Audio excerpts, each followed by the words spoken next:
देवेंद्र फडणवीस ही बनेंगे महाराष्ट्र के सीएम या बीजेपी फिर से दे देगी सरप्राइज? ये सवाल इस वक्त हर जुबान पर है। दिल्ली में गृह मंत्री अमित शाह के साथ एकनाथ शिंदे, देवेंद्र फडणवीस और अजित पवार गुट के नेताओं का मंथन जारी है। इस मीटिंग की जानकारी बीते दिन खुद कार्यवाहक सीएम एकनाथ शिंदे ने दी थी। हालांकि पहले वे खुद भी सीएम की रेस में आगे चल रहे थे, लेकिन बीजेपी के दबाव में आकर उन्होंने मुख्यमंत्री की कुर्सी से अपने पैर पीछे खींच लिए और कहा कि बीजेपी जिसे भी सीएम बनाना चाहे वो उन्हें कबूल है। हालांकि एकनाथ ने एक बार भी सीएम पद को लेकर देवेंद्र फडणवीस के नाम का जिक्र नहीं किया। ऐसे में सवाल ये उठता है कि जब हर तरफ देवेंद्र फडणवीस के सीएम बनने का दावा किया जा रहा है, तो क्या एकनाथ शिंदे के पास कोई और इनपुट है या फिर ये महज एक संयोग है कि उन्होंने एक बार भी अपनी पीसी में सीएम फेस के तौर पर फडणवीस के नाम का ना तो समर्थन किया और ना ही जिक्र किया। अब यहाँ एक और अहम बात है। आपको याद होगा कि पिछली बार खुद देवेंद्र फडणवीस ने ही पीसी करके ऐलान किया था कि एकनाथ शिंदे महाराष्ट्र के सीएम होंगे।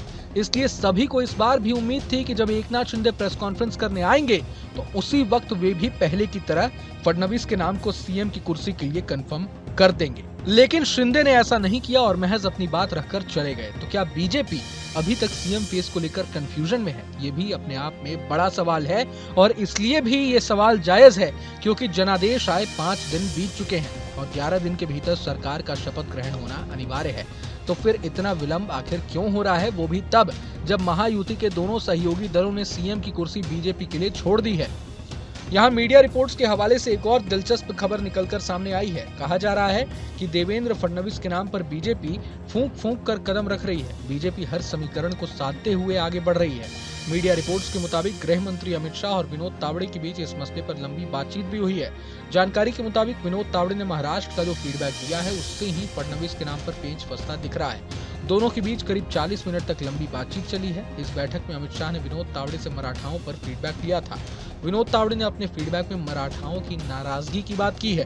दरअसल तावड़े ने अमित शाह के साथ बातचीत में देवेंद्र फडणवीस को मुख्यमंत्री बनाने पर मराठाओं की नाराजगी की ओर इशारा किया था। अब बीजेपी को इस बात की चिंता सताने लगी है कि गैर मराठा यानी देवेंद्र फडणवीस जो कि ब्राह्मण समाज से आते हैं, उन्हें मुख्यमंत्री बनाए जाने पर कहीं मराठा समुदाय नाराज न हो जाए। इसलिए अब बीजेपी नए सिरे से समीकरणों को साधने में जुट चुकी है। ऐसे में ये भी अटकलें लगाई जाने लगी है कि बीजेपी किसी और नाम पर भी विचार कर सकती है। शक इसलिए भी है क्योंकि पीएम मोदी हमेशा सरप्राइज देने के लिए जाने जाते हैं। ताजा उदाहरण एमपी के शिवराज सिंह चौहान का है। प्रचंड जीत के बाद भी शिवराज को मध्य प्रदेश का सीएम नहीं बनाया गया था और यादव जाति से आने वाले मोहन यादव को सोशल इंजीनियरिंग यानी जातिगत समीकरणों के उद्देश्य से सीएम की कुर्सी सौंप दी गई थी। ऐसे में हो सकता है कि बीजेपी महाराष्ट्र में भी किसी मराठी नेताओं को ये मौका दे दे। लेकिन मराठा वर्सेस ब्राह्मण की जो बात यहाँ कही जा रही है वो एक दिलचस्प आंकड़े से खारिज होता दिख रहा है।